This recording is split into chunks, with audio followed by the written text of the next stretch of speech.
Welcome back to Passionate World Talk Radio, Educate, Enlighten, Entertain. And this morning, our special guest on Cool Your Heels with Lillian is Theresa Bowe at Don't Touch Me Movement. So Good morning, Theresa. How are you this day? Great. Thank you for having me. Well, I think it's a very important issue. It's something that needs to come out of the closet because most men refuse to discuss it because they always feel like we're pointing the fingers at them. And yes, we are. And I think it's about time that somebody makes them responsible for their actions. Well, so, Theresa, could you give them some background on who you are, and then you can answer the question? Okay, I'm Theresa Bowe. I'm a real estate professional first and foremost here in South Florida. Married like my long-term friend. He's a former NFL star, Dwayne Bowe with the Kansas City Chiefs. But I just want to make a correction because, you you did touch on the whole situation with men. And I want everyone that's listening, everyone that may see this to know that predators are not only men. No. It happens to little boys and it happens from women as well. So, this light that's being shed is not only on men, is on women, is on kids as well. Because kids, I'm sorry, this is my sweetheart. That's okay. So I was a single parent. I brought one up. Yes, so kids are a part of this. Molestation happen amongst kids. So it's kid on kid as well as adult on kid as well. Especially if they're good-looking kids. I had a little boy around your daughter's age who had honey blonde hair and he with green eyes. And we were living in Houston, Texas. And I was pretty much warned about the predators who would be more than happy to snatch him. Yeah.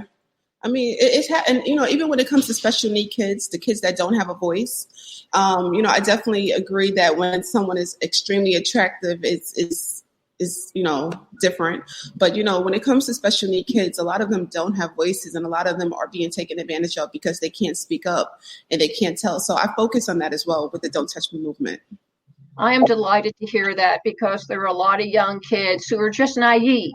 They haven't really been brought up in, quote, the real world for whatever the reason. And it doesn't matter what sociological family they're being brought up. Some parents just don't want their kids to know about the ugly facts of life until they're older. And by that time, sometimes for these kids, it's just too late. And Lillian, it's so sad because, 98% of this can be avoided with the proper education. And that just goes with the parents actually talking to the kids and telling them about this, like you just mentioned. And myself, I was not born with a silver spoon in my mouth. I was born in, a low poverty situation. And my mom went through it. All my sisters went through it, but they failed to talk to me about what to do in the event that I was faced with a predator in my home or life. So when you don't know, you are naive as a kid because you think you're taught to trust adults and you're taught to trust people. So when someone asks you to do something that you do not know that you should say no to, you fall victim. And when you realize it, the guilt, the shame, and the embarrassment sometimes allows you to keep it a secret. Well, I think our culture encourages you to keep it a secret because our culture has gotten to the point now where people don't have time to listen to you or they choose not to listen to you. Or they see what's going on, but they choose not to see what's going on because they don't want to get involved. So if we're talking about young kids, what are some of the things you would recommend parents or aunts and uncles or neighbors, anyone should be aware of so they can help them? So they have to just pay attention to the signs, for one. But the reason why we're taught to keep everything a secret is because the predators are people that we know, love, and trust. So it's normally the family members, the grandpas, the uncles, the mommy boyfriends, the babysitters. It's always someone that we know.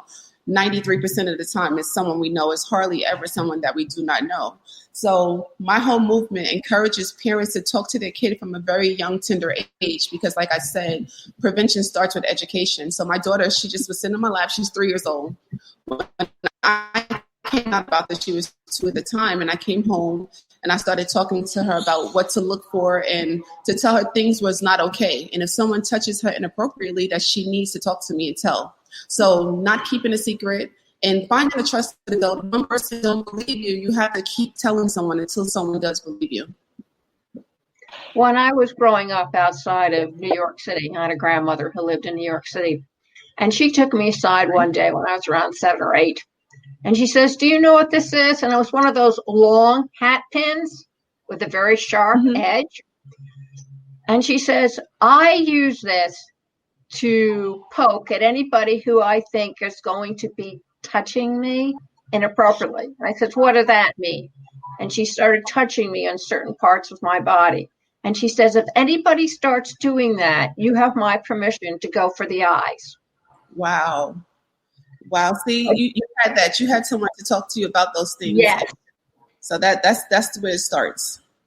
I think, too, that probably you can start enrolling some of the smaller kids, like 2, 3. They start them young in ice skating and gymnastics. I don't understand why they don't start them young in some kind of karate, in which the kids can learn how to at least protect themselves defensively to keep people from taking advantage of them, or they feel scared, so their instinct is to run no matter what. So through this journey of me educating myself about this whole situation and this problem, I do realize that a lot of parents feel like talking to their kids about child sex abuse, just that word sex alone, that brings a lot to a parent concern, because now if I'm talking to my kid about sex at the age of 3, 4, 5, or 6, am I letting them, am I helping them think it's okay to participate in sex? So they like to keep that subject closed until they feel like it's an appropriate time. So the reality of it is that when you're talking to your kids about prevention and what to do and look for the signs, it has nothing to do with introducing your child to the sexual act. It's pretty much just educating them about what to do and what to look for when it comes to kidnapping, when it comes to stop, drop, and roll, when it comes to tying your shoe, or even crossing the street and making sure you don't get hit by a car looking both ways. We have to implement it and adapt it into our everyday life and culture where it's not an uncomfortable situation or topic. So when it comes to sex, it's a part of life, and it's something that we have to get more comfortable with talking about to our children. I think so. And I also think that besides educating them, I think you also need to bring inside speakers, like maybe some cops, to put it down in real simple language. I know in my generation, which was the 50s, that tells you how old I was, no problem. We were taught that the police were our friend. And that if you needed help, you could go to the cop on the corner and he would help you. And I think kids need to learn. I know there's bad press and bad things going between the Black community and the police right now. But even so, I still believe that there's a way of letting kids know that they can go to somebody over there and to have them be there for them should they need them in any way. Right. So encouraging children that there are safe people that they can talk to, because a lot of times people do not feel comfortable talking to their parents or someone within their household. So with my whole Don't Touch Me movement, I created trusted adults, and I call it the safe stop. So any kid that, they just get familiar with the people that's considered the safe stops, and they have a trusted adult. So it's important to let your kids know. And it's hard as a parent, like, if you can't talk to me, talk to someone else, because we want it to be us. And when you do encourage them that it's okay, it may be their best friend's mom or, a teacher at school, but they have to have someone to talk to. And with this whole situation, I'm working on a school curriculum for kindergarten through 6th grade I'm fighting for it to get into elementary schools because it starts early. So my whole program is about prevention and allowing kids to find their voice and speak up. So I'm hoping this curriculum, I'm starting with New York, Florida, Georgia, and Kansas City. All 4 of those states are very dear to my heart. I'm born and raised in New York, went to college in the city, and now I'm here in Florida, but I have roots in Georgia as well. So I'm starting in those 4 states, and I'm going to get this curriculum into the elementary schools. And I'm more than positive that we're going to see a decline in the statistics. I hope so, because childhood should not be spent in fear.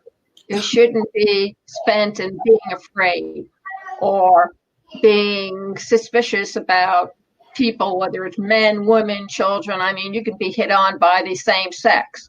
Mm-hmm. I know that when my son was in 6th grade, he was hit on quite a few times by older boys and older men who really liked what they saw. And he says, what should I do?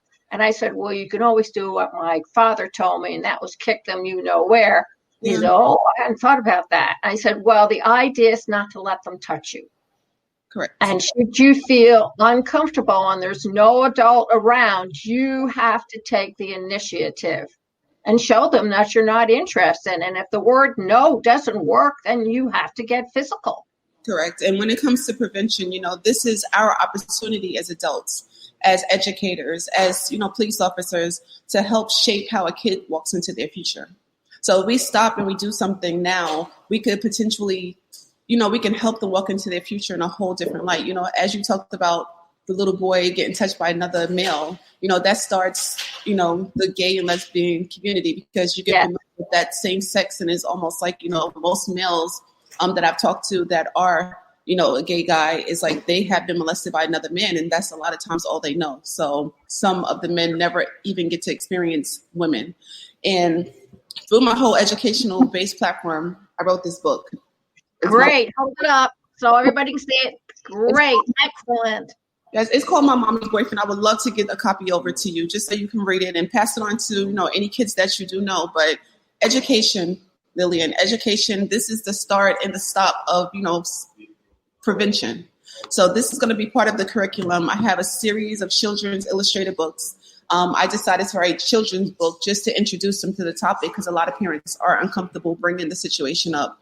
This book will open up the dialogue and, allow kids to now question, like, what is being touched inappropriate? What's a good secret? What's a bad secret? There's a difference. And once parents are comfortable talking about it, things will change. They also need to go off to the grandparents, because a lot of grandparents and great-grandparents are bringing up their kids for whatever the reason. I'm not laying blame on anybody's doorstep, because life gets complicated and things happen that you have no control over. Yeah. But there are still a lot of older people in their 70s, 80s, and yes, 90s, ladies and gentlemen, who are bringing up their grandchildren because the parents aren't there. Yes. And this stuff wasn't spoken about in the 20s or the 30s or the 40s. It just wasn't spoken about at all. Man. And if it was always the kid's fault or the girl's fault. So when you hear that saying, it takes a village to raise a child, I am a firm believer of that. I have 2 children, and I get assistance from the aunts, the grandparents, everyone around me to help my kids. So when it comes to my husband, he was a child that was raised by his grandma. And so I'm very familiar with a grandparent raising a grandchild or whatever, but it may not, like you said, the 70, 80, 90-year-old grandparent may not even mentally, know that I have to talk about child molestation, or they may be so set in their ways that they, are against it. So that's why when it comes to the curriculum being in schools and other avenues for kids to learn from this, because you can't depend on everything that happened in the household or even in school. So you can't take it for granted that it was spoken about either. Right. It takes a village. So just different. Yes, it does. It takes a team. Correct. And I know that it makes a difference to encourage your kid to have somebody outside of you. So in case you get sick or there's an accident or you need to be away, you have to make sure that your child has an outlet in which they can go to and say, this happened to me at school. What should I do? Because even teens don't know the proper protocol, because as you get older, you become more fearful and more ashamed of what you happened. You feel like, well, maybe I did something like this. I agree. Despite being molested at 12 years old and not actually coming out about it until October of 2019, the reason why I did not come out with it is I told my mom and she dismissed it. I was embarrassed at that point, so I just went ahead and did everything to stay out of my house because it was her boyfriend. So fortunately, I ran track and I got a scholarship and I got out of New York, and life went on. But through that whole thing, it's like I had a big brother, the big brother, big sister program that was in New York. I had a big sister. I had different people that actually pulled me away from the nightmare that I was living at home. So, it's just like, it's not always in your household that you're going to get the support. And that's why this program is extremely dear to me, because, I was a kid, I had a voice, and I just did not know how to use it. Once I was robbed of it because my mom dismissed it, I just went through my whole entire life. And fortunately, I just thank God that I prevailed and I didn't let it bring me down. But I have met so many victims that are suffering as adults because they too went through it and did not have anyone to talk to about it. Have you thought about having it translated into different languages? Because I know what's happening here in the States, it's happening abroad. And I don't care what company you pick, it's still going on. Yes, I'm in the process of doing that now, and as well with the curriculum. So we are translated into different languages, and we're also doing the Braille system, to deal with special needs. Like we're gonna attack in all angles because it's a passion of mine. I have 2 children, and I did not realize how overprotective I was with the children until I came out about what happened. And I realized it was a defense mechanism for me. It was like I looked at every male that walked into my house because it happened with the male for me. And it touched my daughter. They look at my son. I'm like, I just had the radar up. And now that I have become open about it, I spoke to my children about it. I'm more trusting. I keep my eye open, but everyone that comes around is not that. But now I know that my kids know the signs. They know what to do. They know to say, don't touch me. They know to tell me. They know not to keep a secret. They know all the important things that can prevent this from happening. I think that's terrific. Theresa, please tell everybody where they can find you on the World Wide Web, how they can get in contact with you or your foundation, and give them all the information you feel like they need. Thank you. So on Instagram, you can find me at Mrs.82. And I also have the movement Stop, Don't Touch Me. So that's on IG as well. My book, the link is in my website, or you can go to Publishing Concepts and find it there. My movement for Don't Touch Me is stopdon'ttouchme.com as well. But I am looking for supporters. I'm looking for people that this is dear to their heart, that's interested in helping the kids walk into the future in a different way. You can reach out to me on Instagram or on my website. There's a contact page. But I would love to join forces with as many people around the world because it takes us to make a change. So I am encouraging you guys, if you were a victim, if you know a victim, if you know someone that needs help, I too am available to actually do guest speaking. I go out to schools and, homes, and I encourage the kids, talk to them and, educate them. So I'm available either way. So please reach out to me.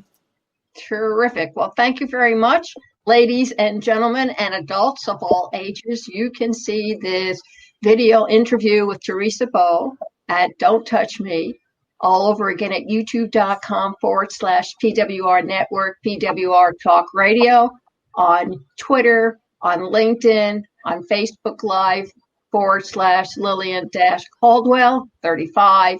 You can also find it on the website, https://passionateworldtalkradio.com. Right-hand side menu, scroll down, cool your heels, and you can see that. And before you go away and stray, Voltaire had this to say in the 18th century, one always speaks badly when one has nothing to say. Thank you all very much for listening. And remember, please pay attention to what Theresa has said, because this is an epidemic among the epidemic. And things like this are hidden when there's a pandemic worldwide. So please get in touch with her. Her email is mrsrealtor305@gmail.com. Thank you all very much for listening.